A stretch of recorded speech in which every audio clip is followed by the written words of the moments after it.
Hello students, welcome to Grisha Conceptual Classes. Today we'll be starting with exercise 7.1 in chapter number 7 triangles. So हम सीधा question number second से start कर रहे हैं. Question number first बहुत आसान है. अगर आपने एग्जाम्पल्स एनसीईआरटी के अटेम्प्ट किए हैं जो कि ऑब्वियसली विद सॉल्यूशन दिए होते हैं तो क्वेश्चन नंबर 1 तो आप बहुत आसानी से अटेम्प्ट कर पाएंगे. So we are doing question number 2.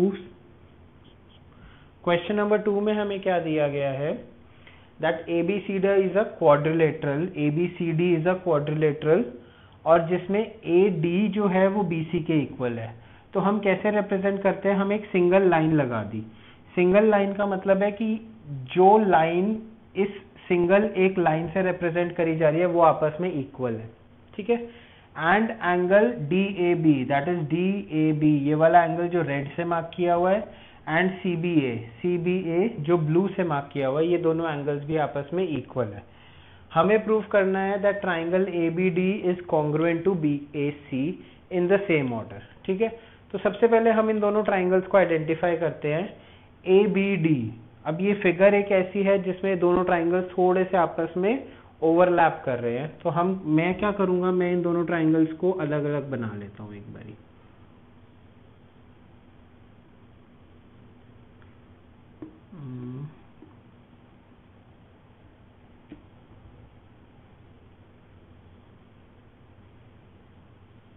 ये वाला ट्राइंगल बना जो कि मैंने यहाँ पे BD लाइन रेड से मार्क की हुई है.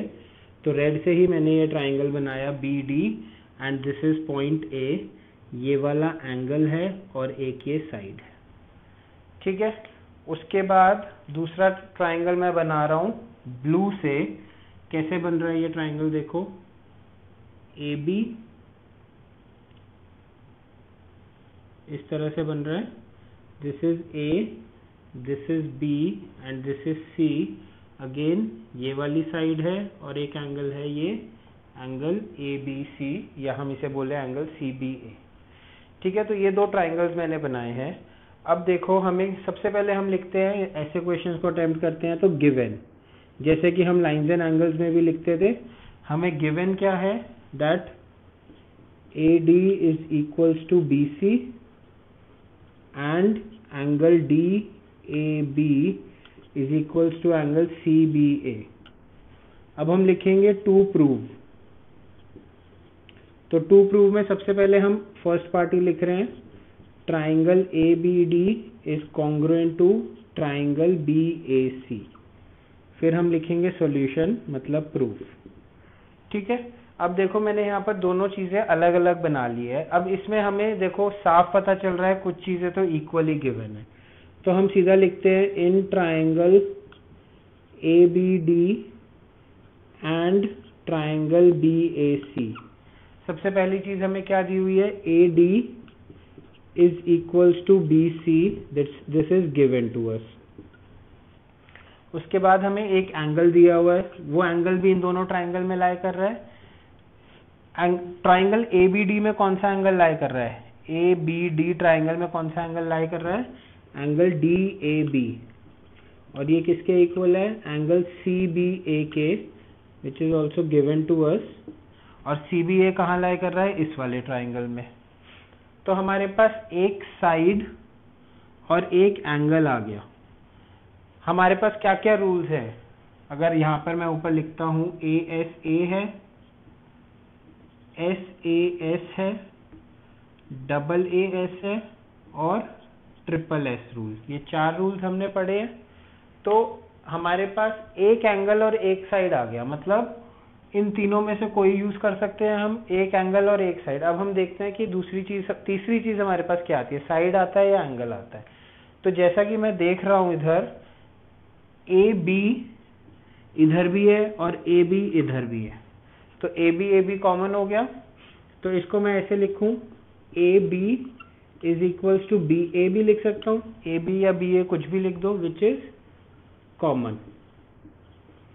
अब देखो क्या हो रहा है, साइड एंगल साइड, कौन सी प्रॉपर्टी लगेगी, SAS, side angle side. Therefore triangle ABD, अब हमें मैच करना है कि ट्राइंगल ABD के कॉरेस्पॉन्डिंग पार्ट्स कौन से हैं. तो ए बी के कॉरेस्पॉन्डिंग क्या है, बी ए। या अगर हम देखें एंगल कैसे जा रहा है, ए बी और फिर यहाँ से यहाँ जा रहा है डी, ए बी डी के कॉरेस्पॉन्डिंग क्या है, बी ए और सी। हम ये लिखते हैं triangle B A C congruent by S A S criteria. ठीक है, तो first part very easy solve हो गया। बेसिकली दोनों ट्राइंगल्स को अलग अलग विजुअलाइज करने की जरूरत है। हाँ, ये चीज बनाने की आपको जरूरत नहीं है, ये मैंने आपको समझाने के लिए बनाए हैं दोनों ट्राइंगल्स को अलग अलग। इसीलिए मैंने यहाँ पर देखो दो ट्राइंगल्स मार्क करे हैं, एक रेड लाइन से और एक ब्लू लाइन से। जो ब्लैक लाइंस हैं वो कॉमन है, क्वाड्रिलेटरल का पार्ट है। ठीक है, इसीलिए शुरू से ही दो ट्राइंगल्स मार्क करता हुआ चल रहा हूँ, क्योंकि मुझे दिख रहा है कि ए बी डी और बी ए सी दो ट्राइंगल्स है। अब हमें नेक्स्ट चीज क्या प्रूव करनी है, that B D is equals to A C. अब देखो कैसे प्रूव करेंगे।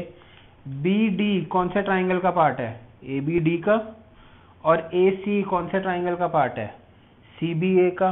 तो therefore since both the triangles are congruent, तो हम क्या बोलेंगे, बी डी मतलब ये बी डी और ये आ गया A C, B D will be equals to A C since they are corresponding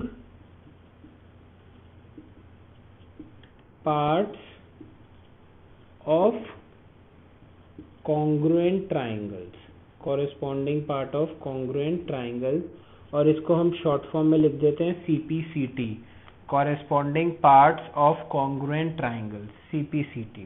ठीक है, तो सेकेंड पार्ट भी हमारा डायरेक्टली प्रूव हो गया। अब थर्ड पार्ट देखते हैं, angle A B D is equals to angle B A C. Again A B D angle, A B D ये वाला एंगल है और बी ए सी ये वाला एंगल है। अगर हम कॉरेस्पॉन्डिंग पार्ट्स देखें तो ए बी डी यहाँ से यहाँ जा रहा है और बी ए सी भी यहाँ से यहाँ जा रहा है, तो they are making the corresponding parts again. तो हम लिखेंगे therefore angle A B D will be equals to angle B A C, और रीजन सेम होगा, by CPCT, that is corresponding parts of congruent triangles। ठीक है, तो बहुत छोटा सा सॉल्यूशन था। कौन सी प्रॉपर्टी लगी हमारी, SAS, साइड एंगल साइड।